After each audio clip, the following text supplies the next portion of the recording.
करेंगे भी सही। 12 वर्ष तक जो यजन किया है, जो परीक्षा की है, भगवान का इंतजार किया है,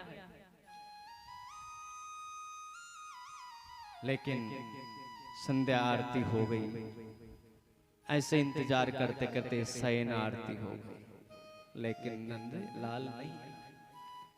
अब तो कृष्णदास जी महाराज को मन में से ग्लानि हुई, दुख हुआ। रे गोविंद, मेरे इस वृद्ध बालों की तुझे दया न आई? तेरे नंद भवन आते आते मेरे पांव टूट गए। लाला, तू तो अभी युवा है, ये वृद्ध तेरा इंतजार करता करता, कृष्णदास इंतजार करता करता क्षीण होता जा रहा है। नेक हृदय में दया नहीं तेरे? दारी के अभी तक नहीं आएगा? चलो, ये कृष्णदास भी आज गोकुल छोड़ देगा। उसी समय जितना 56 भोग था, सारे 56 भोग को समेटा, पोटली में रखी और वहां से प्रस्थान करे कृष्णदास जी महाराज कि यहाँ रहना किस काम का, जिस गोविंद को प्राप्त करने के लिए मैंने 12 वर्ष तक तपस्या करी, और वो गोविंद कृपा न कर रहा। उसी समय जैसे ही बरसाना का जो द्वार आता है, नंद गांव से निकलते ही बरसाने की तरफ जाने का, उस द्वार के समीप जाते हैं तो असंख्य गायें, रात्रि के वेला में असंख्य गायें निकल रही है रम्माती हुई, निशा काल वेला। कृष्णदास जी महाराज खड़े खड़े इंतजार कर रहे हैं कि कब ये गायें निकले और कब मैं बरसाना की ओर जाऊं। इतने में देखा एक ग्वाला है, लंबी ओछी धोती पहन रखा है, हाथ में लठिया है, मुख में बड़ा तेज है, जूड़ा बंधा हुआ है, पसीनों में उनका जो भाल है वो लबालब भरा हुआ है, और वो लाला आया। कृष्णदास जी महाराज ने पूछा, लाला क्यों रे लाला, ये कितनी गायें हैं? कि बाबा ये 9 लाख गाय है और नंद भवन की गायें हैं। कि भैया मुझे बरसाना जाना है। कि बाबा बरसाना की जगह यहीं पूरी हो जाओगे, इंतजार करो, नेक खड़े रहो, तनिक इंतजार करो बाबा, वरना ये गायों के बीच में से निकलोगे तो बरसाना की जगह यहीं रह जाओगे। न बरसाना, न गोवर्धन, न गिरिराज गोवर्धन, न नंद भवन, बीच में रह जाओगे। अब बेचारे वृद्ध वहीं 56 भोग का वजन अलग है और बाबा खड़े हैं, इंतजार कर रहे हैं कि ये गायें कब निकलेगी। जो वो गवाला था, सांवला सांवला गवाला, उसने पूछा, बाबा कहाँ जा रहे हो? कि भैया बरसाने को जा रहा। कि बरसाने को काहे को जा रहे हो बाबा? अरे भैया क्या बताऊं, मैंने कथा सुनी थी कि भगवान की तपस्या करें 12 वर्ष तक कोई भी जीव तो भगवान की कृपा उस पे होती है। तो मैंने नंद के चोर के, वो नंदलाल की मैंने भगवान के हृदय में धारण करके यजन किया। नंद भवन जाता था लाला, रोजाना माला पहनाता था और हमेशा कहता था कि मेरे 12 वर्ष पूरे होने हैं, इसलिए आपको आना है। फिर क्या हुआ बाबा? कि भैया 12 वर्ष पूरे हो गए लेकिन वो नहीं आया। तो अब क्या करोगे? कि मैं बरसाना जा रहा, यहां किस लिए रहूंगा? तो बाबा इस पोटलिया में क्या है? कि भैया वो नंदलाला के लिए मैंने 56 भोग तैयार करे थे, तो वो 56 भोग है। तो बाबा मुझे भूख लग रही है, आप पवा दोगे? अभी गैयन को निकलने में बहुत समय निकल लगेगा, 9 लाख गैया है। कहाँ लाला, संत किसे कहते हैं? जो सहज में ही प्रसन्न हो जाए। कि भैया वो लाला तो आया नहीं, तू ही तेरे कोई लाला समझता हूं, तुझे प्रसाद पवा दे। अब कृष्णदास जी महाराज ने अपनी पोटली खोली, 56 भोग निकाले और कहा, लाला पाओ। लाला ने कहा कि बाबा देखो मेरे हाथ तो गोबर में सने हुए हैं, तनिक आप ही पवा दो। उसी समय कृष्णदास जी महाराज, क्यों नहीं लाला, मैं पवा देता हूं। उस संत उस ग्वाले को प्रसाद पवा रहे और प्रसाद पा रहे हैं। कृष्णदास जी महाराज की आंखों में प्रेम के आंसू बरस रहे हैं और उस गवाले की आंखों में भी प्रेम के आंसू बरस रहे हैं। तो बाबा आप कहाँ जाओगे? कि भैया बरसाना जाऊंगा। क्यों? कि यहाँ रहने से क्या फायदा? जिसके घर में रह रहा हूं उसको पुकार रहा हूं, जिसकी सेवा पूरी कर रहा हूं और वो मेरा ध्यान ही नहीं रख रहा, इसलिए यहां रह करके क्या करूंगा। उसी क्षण नंदलाल वहीं प्रकट हो गए और नंदलाल जैसे प्रकट हुए चरणों में नमन किया और छुड़ा करके हाथ कहा कि भैया अब तो मुझे जाना ही है। कहां जाओगे कि पहले कृष्णदास था, जब मैं बरसाने के दरवाजे पे आया, बरसाने के रास्ते पे मुझे प्रवेश करने के लिए, उसी क्षण तू यहाँ प्रकट हो गया केवल राधा नाम के शब्द सुनते ही। तो भैया मेरे को तो बरसाना ही रहना है, अब मुझे कृष्णदास नहीं मुझे राधिका दास बन करके रहना है। उसी समय छलांग लगाए और वहां से प्रवेश कर गए और गोविंद पुकारते रहे। कहने का भाव यह है, कोई भी जीव परमात्मा को प्राप्त करने के लिए सतत प्रयास करता है तो गोविंद अवश्य कृपा करता है, लेकिन उसके लिए हमें हमारा शुद्ध मन कब होगा, जब हम भक्ति का सहारा लेंगे, सतगुरुदेव के चरणों का सहारा लेंगे, यजन का सहारा लेंगे। तो ऐसे ही सौनकादिक 88,000 ऋषि विराजमान है नैमिषारण्य क्षेत्र में, और ऐसा यजन किया उन्होंने जो 12 वर्ष तक चलने वाला हो। जब कर लिया, जब के बाद यज्ञ किया, और उस यज्ञ के अंदर जैसे कोई यज्ञ होता है, हम सब लोग यज्ञ का दर्शन करने के लिए जाते हैं, तो वहां पे ही सूत जी महाराज दर्शन करने के लिए जाते हैं। सूत किसे कहते हैं? सूत उसे कहते हैं जो किसी राजा के रथ को चलाए, उसे सूत। और सूत उसे भी कहते हैं ब्राह्मण ब्राह्मणी के द्वारा क्षत्रिय का मिलन हो और जो संतान उत्पन्न हो उसे कहते हैं सूत। तो सूत जी महाराज का आगमन हुआ और सूत जी महाराज को आते ही देखते ही सभी जो ऋषि मुनि थे खड़े होकर के उनका स्वागत किया। सूत जी ने कहा, ऐसा क्यों कर रहे हो आप? धन वृद्धा बल वृद्धा आयु वृद्धा ततेव च ते सर्वेपि ज्ञान वृद्धा शिष्य किंकरा। ऋषियों ने कहा, महाराज कोई धन में बड़ा होता है, कोई ज्ञान में बड़ा होता है, कोई बल में बड़ा होता है, कोई आयु में बड़ा होता है, लेकिन सबसे बड़ा कौन है? जो ज्ञान में बड़ा है। आप ज्ञान में सूर्य के समान है महाराज, इसलिए आपको आपका स्वागत करने का हमारा मन करता है। आप हमारे इस स्वागत को, इस आतिथ्य को स्वीकार कीजिए। सूत जी महाराज को उच्च सिंहासन पर विराजमान किया। सभी सोनकादिक ऋषि उनके चरणों में विराजमान हो जाते हैं और बड़े ही विनम्र भाव से प्रार्थना करते हैं, निवेदन करते हैं। सूत जी की उम्र मात्र 20 वर्ष है, इसलिए उनके हृदय में संकोच हुआ, लेकिन ऋषियों ने उनके संकोच को दूर किया कि महाराज आप ज्ञान का स्वरूप है और उस ज्ञान के तड़के के द्वारा हमारे हृदय में भक्ति का जो अंकुर है उसे और पुष्ट कीजिए, कृपा कीजिए। और हे नाथ, हम आपसे निवेदन करते हैं कि क्या कि भक्ति, ज्ञान और वैराग्य से प्राप्त विवेक में किस प्रकार वृद्धि होती है, समझाइए। भक्ति, ज्ञान और वैराग्य से प्राप्त जो विवेक है उसमें किस प्रकार वृद्धि हो, भक्त माया और मोह से कैसे मुक्त हो सकता है। घोर कलिकाल आया है, जीव सब आसुरी वृत्ति के हो गए, उन जीवों का कल्याण कैसे होगा?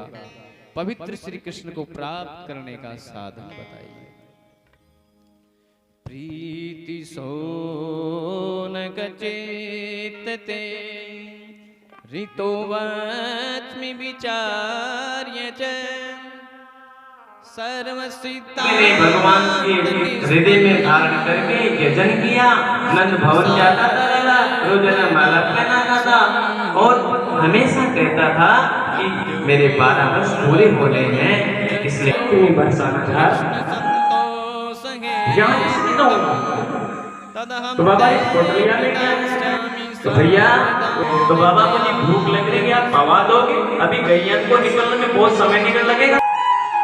कि भैया वो लाला तो आया नहीं, तू ही तेरे कोई लाला समझता हूँ। लाला पाओ। लाला ने कहा कि बाबा देखो मेरे हाथ तो गोबर में सने हुए हैं, तनिक आप ही पाओ।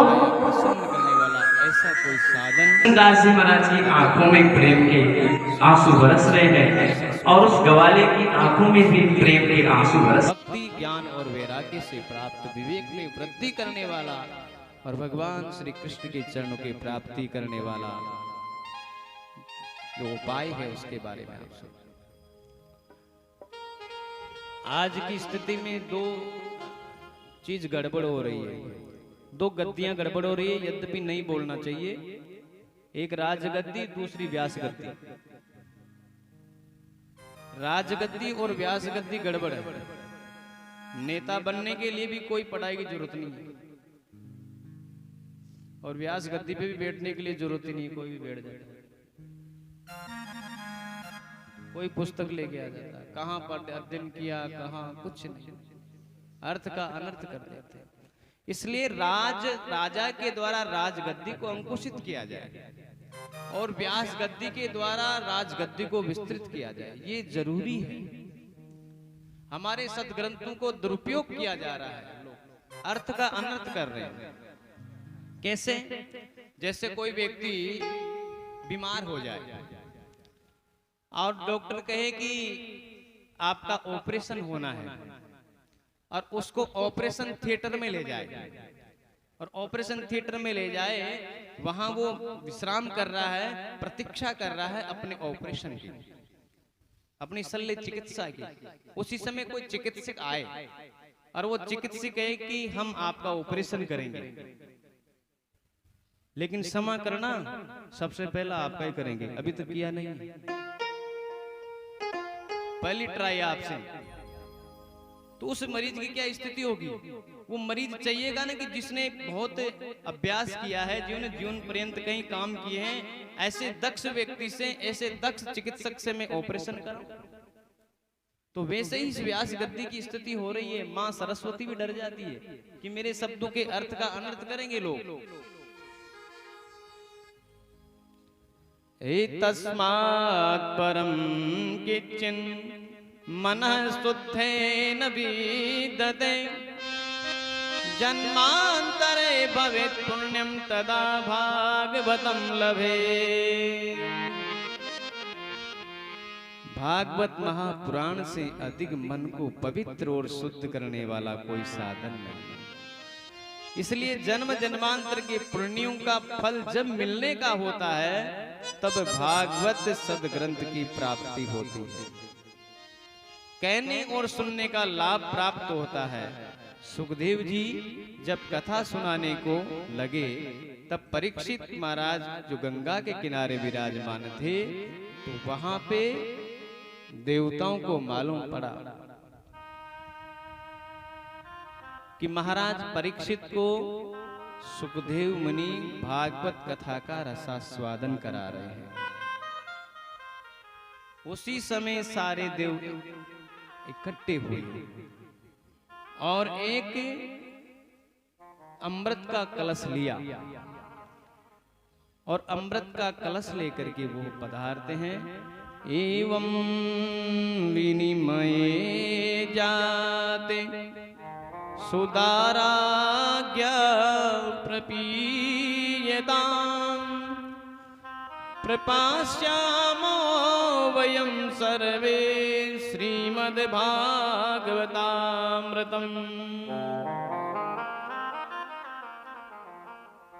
देवताओं को अनाधिकार घोषित कर दिया। क्यों?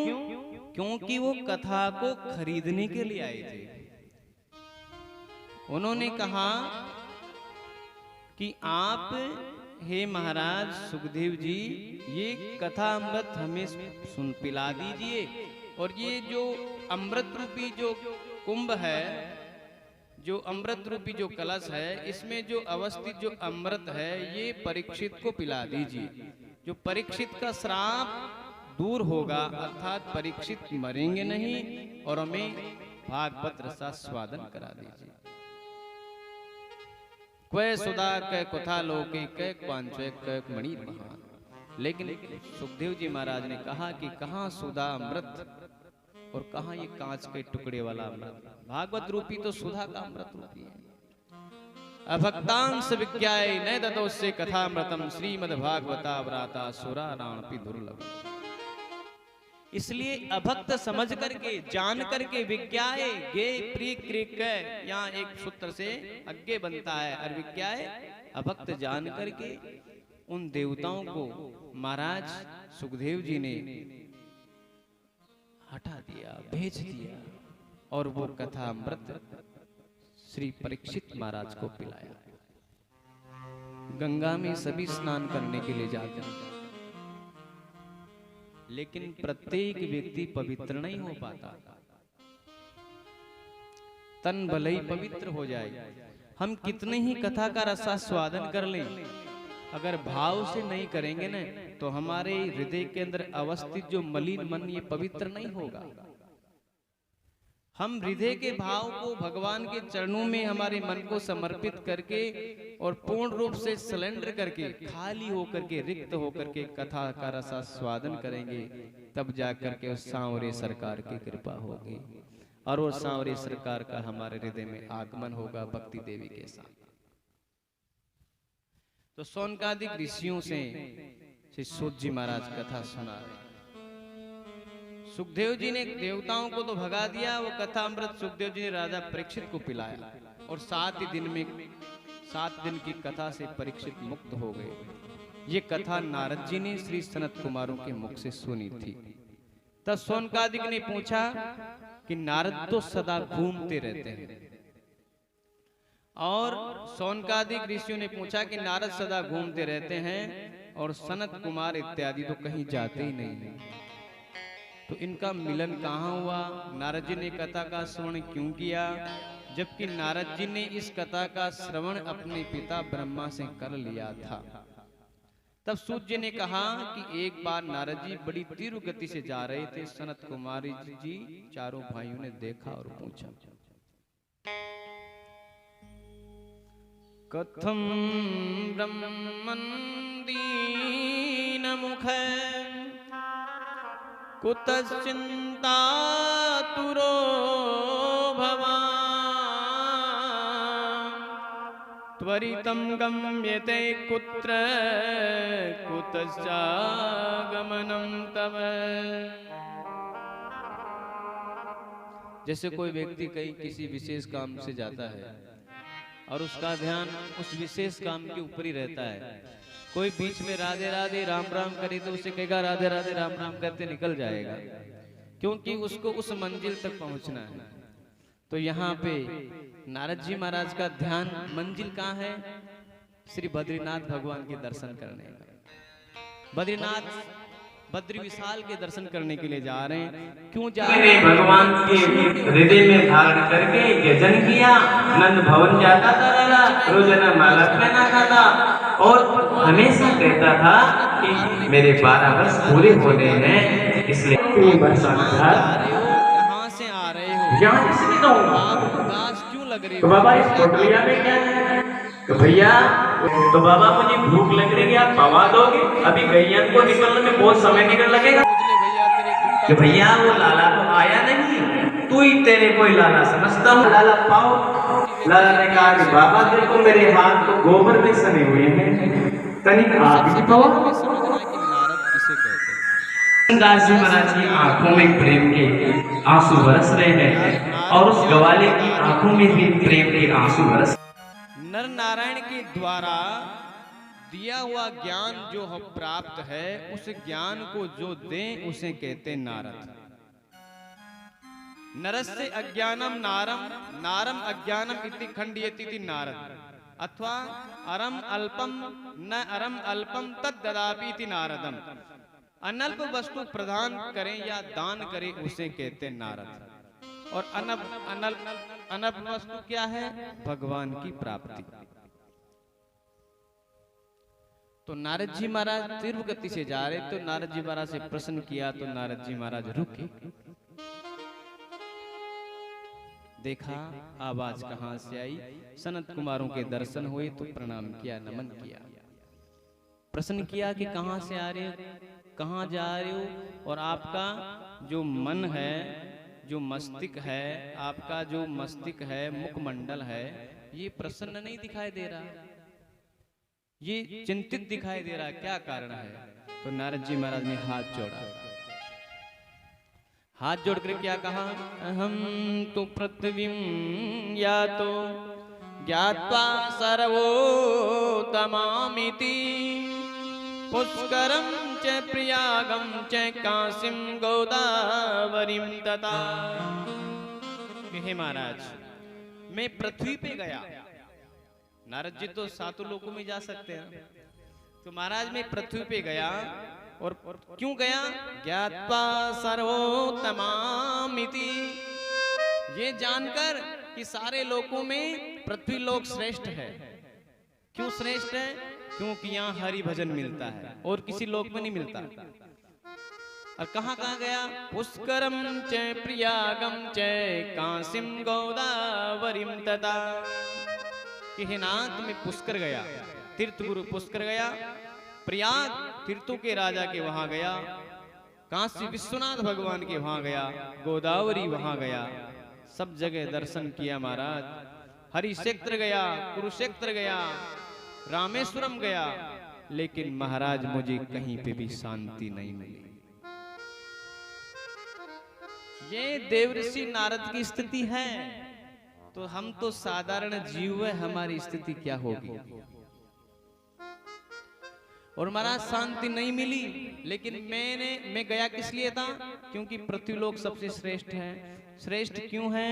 क्योंकि पृथ्वी पे जन्म लेने के लिए, प्रकट होने के लिए देवता भी भगवान से प्रार्थना करते हैं। क्यों करते हैं?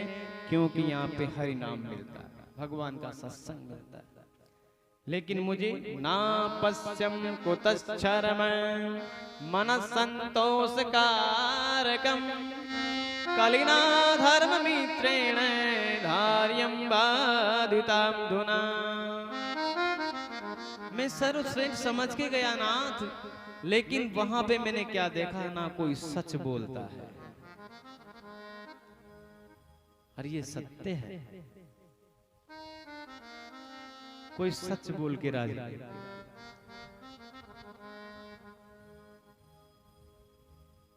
और महाराज कली युग के कारण वहां के लोगों की बुद्धि में मलिनता आ गई। कैसे हुई महाराज? किस प्रकार मलिनता आई? वहां क्या देखा आपने? नारद जी के तरुणी प्रभुता के है श्याल को बुद्धिदायक कन्या विक्रीणो लोभा दंपति नाम च कलकनम। घर में युवा वृद्धों को एक कोने में कर दिया गया है। बड़े जो हैं युवा तरुणी जवान बहू घर की मालकिन हो गई है। श्याल को बुद्धिदायक है, भाई से राय नहीं ली जाती। हमारे साले साहब बहुत विद्वान है, कोई कार्य हो तो साला से विचार विमर्श किया जाता है। और महाराज आगे क्या हुआ? कन्या विक्रीणो लोभा, कन्याओं को बेचा जा रहा है। यहाँ तक तो ठीक है, माता पिता से बच्चे अलग रहते हैं, और वहां पे भी क्या है? दंपति नाम च कलकनम। वहां पे दोनों भी झगड़ा करते हैं, न वहां सास है न ससुर है, लेकिन वहां पे पत्नी और पति दोनों रह रहे, वो भी झगड़ा कर रहे हैं महाराज। ये स्थिति है। सासू तीरथ साला तीरथ, सासू तीरथ ससुरा तीरथ, तीरथ साला साली, और दुनिया के सब तीरथ झूठे, चारों धाम घर वाले। ये स्थिति हो गई महाराज। तो हे नाथ, कहीं पे भी स्थिति नहीं है कि कहाँ सत्संग की स्थिति नहीं है, लोगों को सत्य के पथ से दूर हट गए हैं, झूठ का सहारा ले लिया है लोगों ने और हरि भजन से दूर हो गए हैं। तो महाराज मैं ऐसे घूमता घूमता महाराज श्रीधाम वृंदावन में पहुंच गया। श्रीधाम वृंदावन में पहुंचा है सनत कुमारों जी, तो वहां मैं बड़ा तीव्र गति से जा रहा था हे नाथ, तो आवाज आई, बड़ी सुंदर आवाज, हो साधु